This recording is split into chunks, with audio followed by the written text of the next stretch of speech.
সুপ্রিয় দর্শক, সবাইকে স্বাগত জানাচ্ছি কোরিয়া টেলিভিশন সংবাদে। প্রথমেই সংবাদ শিরোনাম। সংসদে এসে ওয়াকআউট করলে ধরে পেটানো হবে, বললেন মোহাম্মদ নাসির। সংসদে মার খাওয়ার আতঙ্কে বিএনপি, বললেন ডক্টর মঈন খান। সবাইকে দেশের কথা বাদ দিয়ে নিজের চিন্তা করার পরামর্শ দিলেন কালো বিড়াল সঞ্জিত সেনগুপ্ত। মিডিয়ার সামনে বড় কথা না বলে সংলাপে বসার আহ্বান করলেন উবায়দুল। সংলাপের জন্য হাসিনাকে 500 চিঠি, বললেন খালেদা জিয়া। দেশের এই পরিস্থিতিতে মার্কিন হাইকমিশনারের চরম উদ্বেগ প্রকাশ। এবার বিস্তারিত জানাচ্ছেন হাসান মাহমুদ। দর্শক, দেশে বর্তমানে সবচেয়ে গুরুত্বপূর্ণ বিষয় হচ্ছে সংলাপ। আওয়ামী লীগ নেতারা বলেছেন এই সরকারের অধীনেই নির্বাচন হতে হবে, আর বিএনপি বলছে তত্ত্বাবধায়কের অধীনে নির্বাচন হতে হবে। আর এদিকে আওয়ামী লীগের প্রেসিডেন্ট সদস্য মোহাম্মদ নাসিম বলেছেন সংলাপ হতে হলে সংসদে হতে হবে, আর বিএনপি বা সংসদে এসে ওয়াকআউট করলে তাদেরকে ধরে পেটানো হবে। কিসের সংলাপ? আগামী নির্বাচন শেখ হাসিনার নেতৃত্বে ভিশন 21 বাস্তবায়ন হবে। আলোচনা করতে চান? সংসদে আসুন, কথা বলুন। আর সংসদে আসলে আপনারা ওয়াকআউট করেন, এই সমস্ত গন্ডগোল পাকালে লাইট অফ করে কিন্তু মারা হবে। আমরা কিন্তু সংখ্যাগরিষ্ঠ, মেরে প্যান ঘুরে দেবো। কি ভাবছেন? আর আলোচনা আসুন, যদি করতেই হয় তার কাজ কিন্তু আমাদের, তার কাজ কিন্তু আমাদের। আর এদিকে বিএনপির স্থায়ী কমিটির সদস্য ডক্টর মঈন বলেছেন আওয়ামী লীগ সংসদের সংখ্যাগরিষ্ঠ, তারা সংসদে গেলে তাদেরকে ধরে মারতে পারে। তিনি আরো বলেন আলোচনা হলে বাইরে হতে হবে। এমনিতেই আমরা ভয় কাতর, মাজা ভেঙে গেছে আমাদের, তারপরও আমাদেরকে ডাকা হয় সংসদের ভিতরে আলোচনার জন্য। আমরা কেমন করে সেখানে যাব? ওই সংখ্যাগরিষ্ঠ ধরে আমাদেরকে যে মারবে না, তা কেমনে বিশ্বাস করি? আপনারা তত্ত্বাবধায়ক সরকার বিল আনুন, তারপরে আমরা আলোচনায় বসব। এই শর্ত ছাড়া কোনো আলোচনা হবে না, হবে না, হবে না। আর এদিকে দপ্তরবিহীন মন্ত্রী সঞ্জিত বলেছেন মহাজোট সরকার মিশন 21 নিয়ে এসেছে, এখন কোনো সংলাপ হবে না, তিনি সবাইকে স্পষ্ট জানিয়ে দিয়েছেন। তিনি সবাইকে বলেছেন দেশের কথা বাদ দিয়ে নিজে চিন্তা করার জন্য। দেখুন, মিশন 21 তো অনেক দেরি, এর আগে কিসের আলোচনা আমার তো মাথায় আসে না। এই সাংবিধানিক এবং গণতান্ত্রিক ভাবে মিশন 21 আগে আলোচনায় বসা, সংলাপে বসা অবৈধ। আমরা কেন অবৈধ কাজ করব?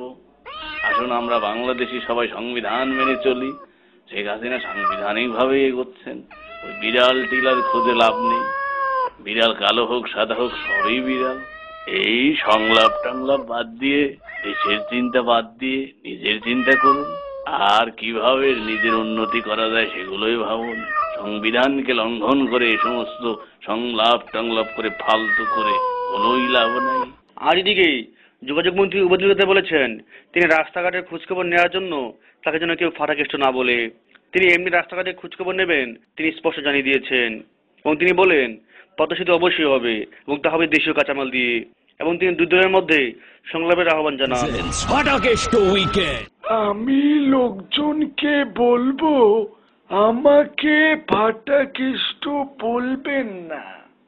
আমি রোডঘাট ফেটে গেছে সেটা আমি দেখি নিজ চোখে, আর পদ্মা সেতু কাঁচামাল দিয়ে তৈরি হবে, এটা আমাদের কমিটমেন্ট। সংলাপের কথা বললে তো মেজাজটা গরম হয়ে যায়। সংলাপ কোথায় বসবে? সংসদে কয়, আবার বাহিরে বলে বসে না। এটা কি ধরনের? বসতে হবে, তালগাছ কার সেটা ফয়সালা হবে, অন্যথায় তো এটা হতে পারে না। আমি অনুরোধ করব দুই দলকে, তারা বসুন। খালি আলোচনা চুদায়, খালি টেলিভিশনের সামনে আলোচনার কথা বলে, কোনো কিছুই হয় না। আর এদিকে বিএনপি চেয়ারপারসন বেগম খালেদা জিয়া তিনি সরকারকে সংলাপের জন্য অনেক চিঠি দিয়েছেন, অথচ সরকার তাদেরকে কোনো পাত্তাই দিচ্ছে না। প্রিয় দেশবাসী, আপনারা জানেন আমি সংলাপের জন্য অনেক চিঠি দিয়েছি। এ পর্যন্ত 400-500 চিঠি পাঠিয়েছি শেখ হাসিনার কাছে, কোনো জবাব আসেনি। কি করে সংলাপ হবে? সারাদিন সংলাপ করে। কি বিষয় আলোচনা হবে? কিচ্ছু বলে না। আমরা জানিয়ে দিয়েছি তত্ত্বাবধায়ক সরকার ছাড়া কোনো নির্বাচন হবে না, এদেশে হতে দেওয়া হবে না। ইনশাল্লাহ এদেশে নির্বাচন হবে এবং সেটা হবে তত্ত্বাবধায়ক সরকারের অধীনে। আর বিএনপি ক্ষমতায় যাবে, ওদের প্যান খুলে পিটিয়ে ভারত পাঠাবো। আল্লাহ হাফেজ।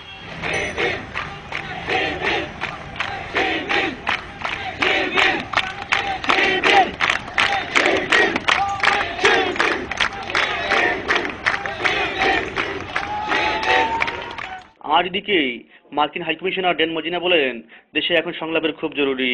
তিনি আরো বলেন দুই দলের মধ্যে এখন দা কুমড়ার সম্পর্ক রয়েছে। I request to every party for discussion about democracy because the election of Bangladesh is so near, and Awami League should also discuss with opposition party BNP.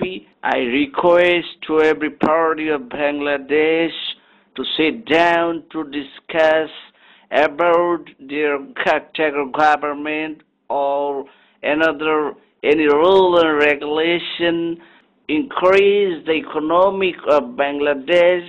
I am really astonished that every party is sit down, every party also demand the Talgas of them. Awami League also said Talgas is owner of Talgas of them. How can to going on this situation? We really astonished. And two parties relation between them, Da and Kumra relation. How possible to going on a country? I'm really astonished. How he say? দর্শক, দেশে এই পরিস্থিতিতে দেশ সকল মানুষের এখন একটাই চাওয়া, তা হচ্ছে সংলাপ। এটা ভিতরে হোক এবং বাইরে হোক।